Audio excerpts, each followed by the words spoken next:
ہاں ایک بات تو یہ ہے کہ طلاق کی کثرت ہو گئی ہے. دوسرا مسئلہ معاشرے میں یہ ہے کہ طلاق دینے کے بعد پھر کہیں سے بھی فتویٰ لے آتے ہیں. ہر قسم کا مفتی مارکیٹ میں اویلیبل. ادھر گئے اس نے 3 کو 1 کہہ دیا, ادھر گئے اس نے کہہ دیا کہ یہ والی تو ہوتی نہیں ہے, ادھر گئے کبھی کس مسلک کو کبھی کس مسلک کو, پھر حرام پہ حلال کا لیبل لگا لے.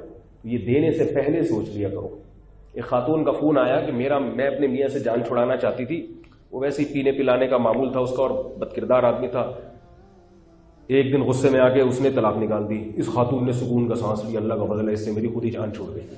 یہ جو لوگ کہتے ہیں نا 3 طلاق کو نافذ کرنے میں عورت پہ ظلم ہے, ان کو معاشرے کا پتہ نہیں ہے. بسا اوقات عورت کی جان آسانی سے چھوٹ جاتی ہے کیونکہ طلاق کا اختیار اللہ نے مرد کو دیا ہے. بسا اوقات عورت خوش ہوتی ہے. وقتی طور پہ جو عورتیں روتی ہیں نا, اس رونے کا اعتبار اس لیے نہیں ہوتا کہ وہ تو عورت کی طبیعت ایسی ہے کہ کوئی بھی بڑا واقعہ ہوتا ہے وہ رو رہی ہوتی ہے. میں اکثر ایک واقعہ سناتا ہوں نا, ایک خاتون کا فون آیا, ہاں چیخ چیخ کے رو رہی ہے میرا میاں مر گیا. میرے پاس فون آیا, او میرا میاں مر گیا, اتنا رو رہی کہ مجھے شکر ہے کوئی نظر نہیں آیا ورنہ میں اس سے گلے مل کے رونا شروع کر دیا. ایسا رو رہی. پھر میں ان کے گھر گیا ملنے کے لیے, وہ ہمارے رشتے دار خاتون تھی, تو بڑے سکون سے بیٹھی ہوئی. 3-4 دن بعد میں گیا نا, بڑے سکون سے. میں نے کہا خیریت آپ تو, میں نے کہا اللہ کا شکر اس سے جان چھوڑ گئی. بڑی مصیبت میں اس آدمی کے ساتھ. تو عورتوں کا جو رونا ہے یہ کوئی بعض دفعہ تو واقعی کسی مصیبت سے ہو رہی ہے. عورتوں کا رونا کو اتنا اس کو سیریس نہیں لینا چاہیے. وہ اس لیے چلو ایک بہرحال ایک شوہر تو تھا نا, اتنا عرصہ ایک آدمی کے ساتھ تو گزارا ہے نا.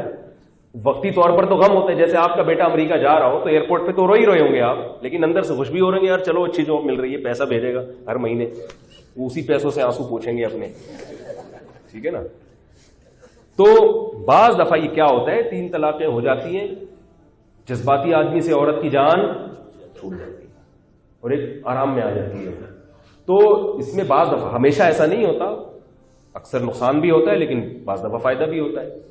تو دوسرا مسئلہ یہ ہے کہ پھر فتویٰ کہاں سے جا کے لے آتے ہیں, اپنی مرضی کو. تو فتوے باقاعدہ کسی ادارے سے لیا کریں, اور جس مسلک کو فالو کر رہے ہیں آپ کو مسلک تبدیل کرنے کی شریعت میں اجازت نہیں ہے خواہشات کی بنیاد پر. اس پر پوری امت کا اجماع ہے. سمجھ میں آ رہی ہے بات؟ خواہشات کی بنیاد پر کہ اب مجھے وہاں سے آسانی لگ رہی ہے. تو میں ابن تیمیہ رحمہ اللہ نے ہی لکھی یہ بات. انہوں نے لکھا کہ دیکھو ایک آدمی شافعی مذہب کو فالو کرتا ہے. شافعی مذہب میں کیا ہے کہ فاسق گواہ کی موجودگی میں نکاح نہیں ہوتا. فقہ حنفی میں تو یہ ہے نا کہ گواہ 2 ہونے چاہیے, عاقل بالغ مرد, چاہے وہ فاسق ہوں عادل ہوں, 2 گواہ ہوں گے تو نکاح ہو جائے. امام شافعی کی رائے کے مطابق نکاح نہیں ہوتا, عادل گواہ ہونے چاہیے. انہوں نے ابن تیمیہ رحمہ اللہ نے مثال دی کہ ایک آدمی شافعی فقہ کے مطابق شافعی مسلک کو ہمیشہ سے فالو کرتا آ رہا ہے, لیکن نکاح میں وہ گواہ کیا رکھتا ہے, فاسق گواہ, اور کہتا ہے اس مسئلے میں کس کو فالو کروں گا, امام حنیفہ کو. نکاح ہو گیا, پھر اس نے 3 طلاقیں دے دی. اب دوبارہ اس سے شادی کرنا چاہتا ہے تو دوبارہ نکاح نہیں ہو سکتا. لیکن وہ یہ کہتا ہے کہ چونکہ گواہ فاسق تھے اور شافعی مذہب کے مطابق میرا نکاح ہوا ہی نہیں تھا, لہذا طلاقیں بھی ہوئی نہیں ہیں. تو انہوں نے فرمایا کہ اس کی کوئی بھی اجازت نہیں دیتا. آپ خواہشات کی بنیاد پر اپنا مسلک تبدیل کر لیں, شریعت میں اس کی اجازت نہیں ہے. ایک اہل حدیث تھے, میرے پاس فون آیا ان کا لاہور سے, مجھے کہنے لگے میں کسی لڑکی سے نکاح کرنا چاہتا ہوں, اس کے ابا راضی نہیں ہے. لاہور میں اہل حدیث بھی بہت ہیں. تو میں نے ان سے پوچھا آپ کس مسلک کو فالو کرتے ہیں؟ کہتے ہیں میں اہل حدیث ہوں. میں نے کہا اہل حدیث کے فقہ میں لڑکی کا باپ راضی نہ ہو تو نکاح نہیں ہو سکتا. فقہ حنفی میں تو ہو سکتا ہے, اہل حدیث کے یہاں نہیں ہو سکتا. کہہ رہے نہیں, قرآن حدیث کی روشنی میں بتائیں کیا ہے. کیا کہہ رہے ہیں؟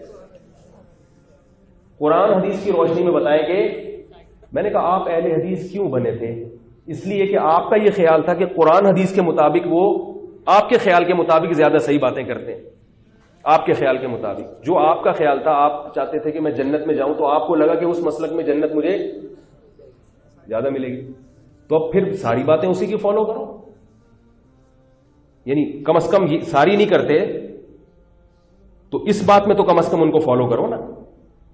کیونکہ شریعت میں ویسے بھی لڑکی کے ابا کے بغیر نکاح کرنا فقہ حنفی میں جائز تو ہے, مگر کوئی ثواب کا کام پھر بھی نہیں ہے, یہ کوئی اچھا کام نہیں ہے. گنجائش کا ایک پہلو ہے اور اس کی بھی کچھ شرطیں ہیں. تو وہ کہنے لگے کہ نہیں قرآن حدیث کی روشنی میں بتائیں. تو میں نے ان سے کہا کہ دیکھو میں نہیں بتا رہا، حالانکہ میرے پاس دلائل تھے، میرے پاس دلائل تھے. میں نے کہا انہی سے جا کے دلائل پوچھا. ہونا تو یہ چاہیے میں کہوں چلو ایک اہل حدیث حنفی بن رہا ہے، میں اسے گلے لگاؤں، یار آ جاؤ یار، ہم تو پہلے ہی کہتے تھے یہ والا مذہب صحیح ہے، ٹھیک ہے نا، حنفی بننا زیادہ اچھا ہوتا ہے، ان کے بعد دلائل نہیں ہمارے. میں دلائل کے انبار لگا سکتا تھا اس پہ، لیکن میں نے نہیں لگائے کیونکہ مجھے پتا تھا اس کا مقصد حق کی اتباع نہیں ہے بلکہ خواہشات کی پیروی ہے. سمجھ رہے ہیں بات کو کہ نہیں سمجھ رہے؟ تو یہ جائز نہیں ہے خواہشات کی پیروی کے لیے اپنے کبھی ادھر کبھی ادھر. اسی لیے کہا جاتا ہے کہ ایک مسلک کو مکمل فالو کرو. سمجھ رہے ہیں؟ قرآن حدیث سب کے پاس ہوتا ہے.